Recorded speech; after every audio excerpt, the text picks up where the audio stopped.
Do you want to stop spending and start saving? In this video, I'm going to share with you 7 hacks that I learned that helped me to stop spending mindlessly and helped me to start saving money. And if you practice these 7 hacks, you will learn to stop spending and start saving also. And stick around to the very end for a super inspiring bonus hack that you do not want to miss. Welcome! I'm Amy, and here at Frugal Over 50, I give you tips and tools for frugal living, all personally tested by me.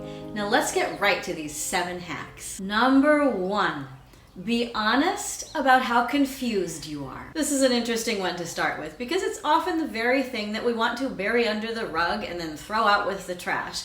We don't want to acknowledge how confused we are about our financial situation, about our money, about our spending habits. And one of the things that I learned was that I had to just acknowledge to myself, I don't know what's going on in my financial life. I have no clue. I don't understand. I don't know how much money I have. I don't know how much debt I have. I don't know. And truly, I felt a little bit ashamed about that. And I'm telling you this as tip number 1 because I want you to learn from my mistakes. And I don't want you to feel ashamed. I want you to feel proud of where you are, wherever you are right now.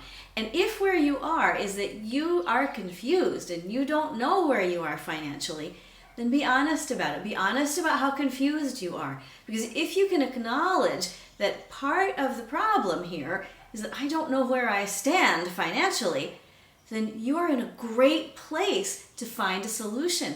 It wasn't until I took my head out of the sand and admitted to myself that I don't know what's going on that I could reach out and get some help and fix it. If you don't ever acknowledge how confused you are, if you don't ever acknowledge how lost you feel, if you don't ever acknowledge that you just don't know, then you can't go and seek out help. You can't go and seek out knowledge. You can't go and seek out tips that will bring everything to life for you. So go ahead and acknowledge, I don't know this, I don't know that. And if you're in the place right now where I was when I started this journey, you may be thinking, I don't even know what I don't know because I don't know anything. It can be a terrifying place to be, but take a deep breath and just acknowledge how confused you are. Number 2, take a couple of days or a week or a month or even longer and write down everything that you spend. This can be a very eye-opening exercise, and again, it can make us feel a little bit ashamed. When I started doing this, I still remember I have burned into my brain some of those documents where I was typing out everything I spent, and I would be so shocked, and I'd be like, I think I'm forgetting something. I don't know if I accounted for everything. It was very scary for me. I didn't like to write down what I was spending. I didn't like to acknowledge that I was spending any money. I just didn't want it to be happening. I didn't want any of this to be happening. But by writing down what I spent over the course of a week or a month or even a couple of months, this can be a long process, I started to understand, oh, this is where my money is going. I didn't know that. My usual example that I give to you folks is back when I started doing this, I discovered that I was spending over $200 a month at a certain national coffee shop chain. I had no idea I was spending that much money on coffee every single month. I just didn't know. And so there's shock after shock after shock of discovering this is where my money is going. But again, keep breathing, keep writing. And you know what I want you to do? I want you to pat yourself on the back every single time you write down something that you have spent. Because every time you write it down, you're acknowledging that you've spent it. You're owning it. You're owning not just the thing that you bought, you're owning that you bought it. And once you have written down and you've seen where your money has gone, then you're less confused. See number 1 above about being totally confused. If you say, oh, that's where my money went, then all of a sudden things start to become more clear.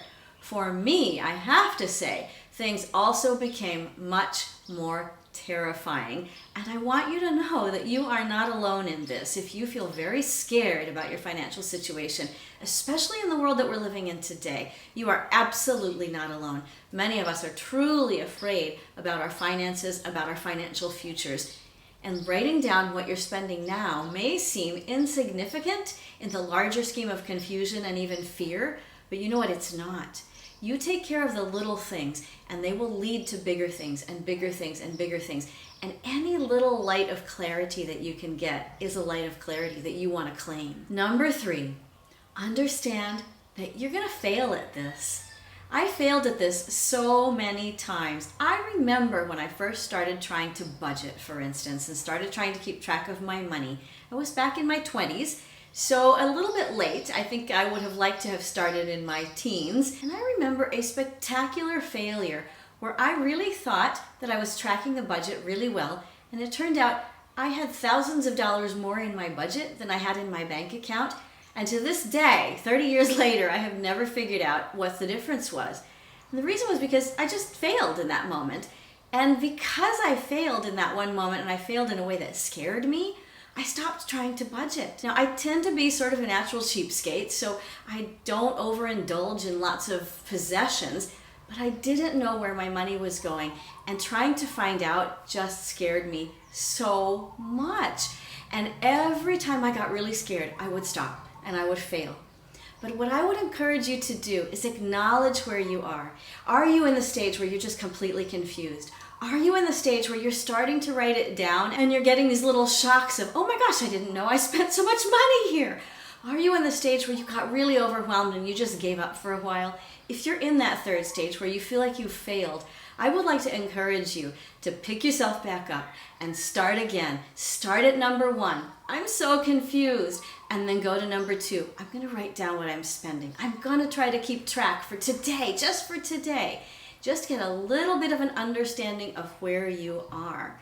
And every time that you fail, you pick yourself back up again. Have you had this experience of trying and failing with your finances? You are going to fail over and over and over. People who act like they have their finances all figured out are just showing you their highlight reel of their financial lives. We all fail over and over and over. I do, you do, we all do. The key is to get back up and get started again. Now, one of the things that can encourage you on your journey is checking in here regularly and commenting and watching the videos and learning all of these skills and sharing in the community that we're building. If you're new here, I'm so glad. I hope that you will consider subscribing, and then go ahead and hit that notification bell so you'll get notified first of new videos. And I also would love to ask you to please give this video a like and then share it. We are a growing community of people who support each other on our frugal living journeys, and I really want to get the word out. Now let's get back to our 7 hacks. Number 4. So you have acknowledged that you are confused. You've spent some time writing down what you're spending. You've failed a couple of times, and you're ready for the next step. You know what the next step is? You need to budget. It's not enough just to track your money. You also need to plan. And I would strongly encourage you to look for a system that only lets you plan for the dollars you have right now. Those systems that ask you to plan in advance for the income you think you're going to get, those are not good for those of us who are inexperienced budgeters, for those of us who don't think well in money terms.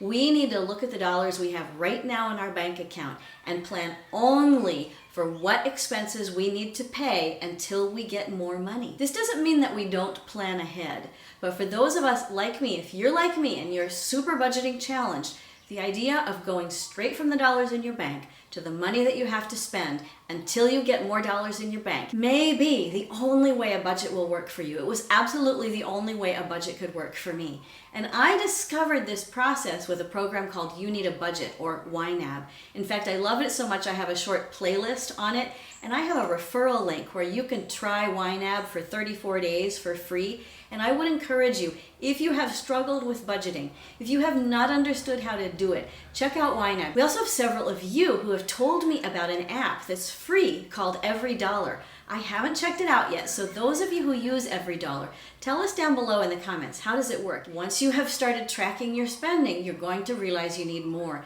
You need something more robust.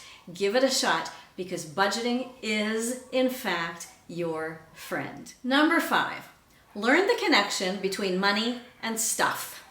This is a huge one for me. It has been a lifelong problem, which I think at age 54, I may be beginning to overcome. I had absolutely no understanding of the connection between the money in my bank and the stuff in my house.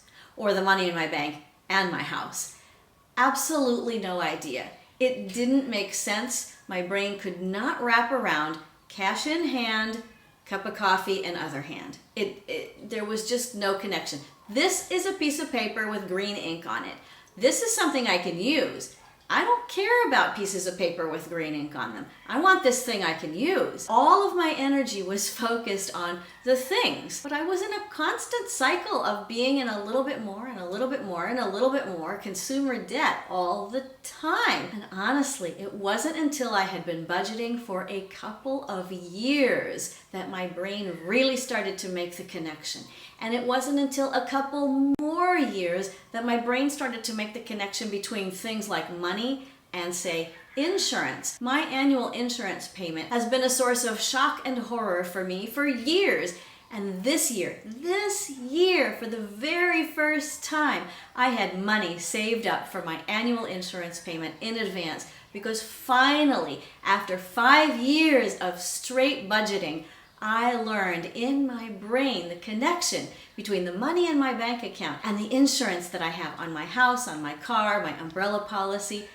It was so freeing to finally understand it, and I cannot tell you when the light bulb turned on. I cannot tell you when the switch flipped. I cannot tell you what made it happen, but I can tell you the key was to follow all of these steps over and over and just keep at it.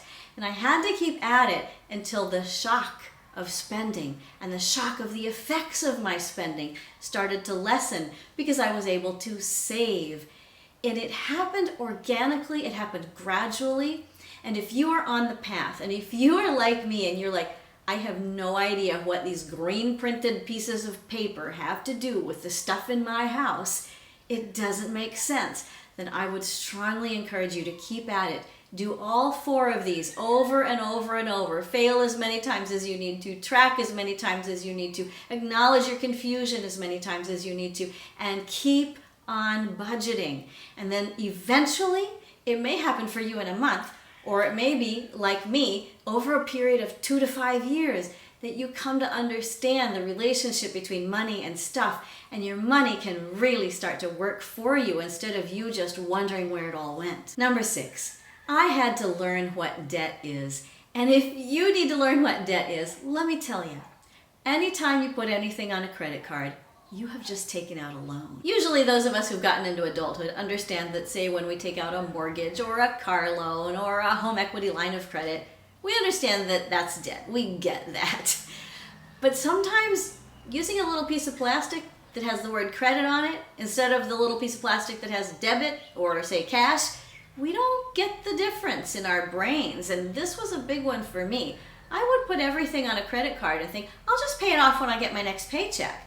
Well, the problem was I was in debt for 2 weeks, and then when my next paycheck came, I would have to pay that insurance payment I talked to you about a few minutes ago. And once that insurance payment was gone, I didn't have any money to pay that credit card. And I would say, oh, that's all right, because I'll pay it later. Well, later just keeps getting later and later and later. And suddenly that very short-term loan that I had intended to pay off, but I hadn't planned how I was going to do it, suddenly it becomes a much longer-term loan with interest accumulating month after month after month. Anytime you use a credit card, remind yourself, I am taking out a short-term loan. Now, I will tell you that I still use a credit card. Here's how I do it. I go to the store and I put things on the credit card. I come home and I enter it into my You Need a Budget as if it were an expense. You Need a Budget does have a way to track credit card expenses. I actually don't use that feature. I just enter it as if it's already spent. And then every week or two, literally every week or two, I go onto my computer and I go into my credit card account and I pay off whatever's there. I don't wait till the bill comes. I don't wait till the due date. I just pay it as soon as I can. As soon as it posts, I'm in there paying it. So I have a very short-term loan, but I don't treat it as a loan in my budget, and I pay it off right away. Some people are able to use a credit card and then pay it off when the bill comes due because they can keep track of this in their head or in their budget. I am not that girl, and I'm giving you this tip in case you also are not that person. If you need to know that your money has been spent in order for you not to spend it again, because double spending, no. That's what I did for years and years. Let me tell you, friends, that's not where you want to go. You don't want to double spend and triple spend because you put it on a credit card and then you couldn't pay it off. So you added more and more and more. Consumer debt is a trap. Easy credit, I don't really have a problem with the idea of easy credit because until I was an adult, women in the United States couldn't get credit in our own names at all. So the fact that I can get credit, I will take it. I appreciate that. But we need to know how to use it. Use it as a very short-term loan, as a way to collect points or cash back or things like that on credit cards, and then pay it right away. But count it as an expense as soon as you spend it, and don't put anything on your credit card that you can't pay off. Number 7, I've saved my favorite one till last. This is give every dollar a job. That's a direct quote from You Need a Budget. I learned this right at the beginning of my journey with You Need a Budget and with successful budgeting, and I tell you, it changed my life.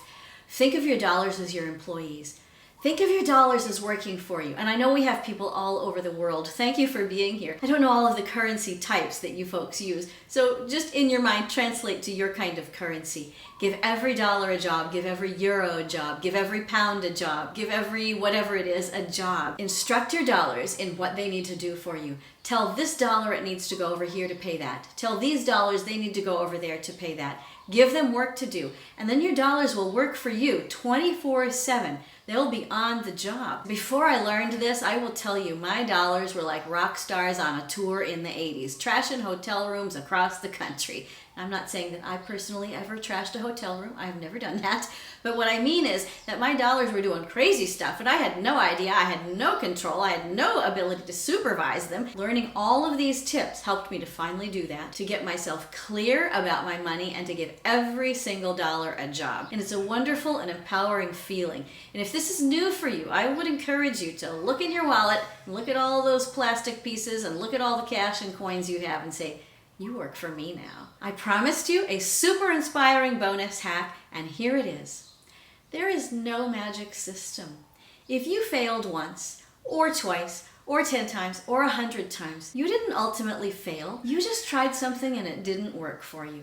Keep going. Get up and try again the next day. I have a wonderful quote for you from Thomas Edison. He said, "I have not failed.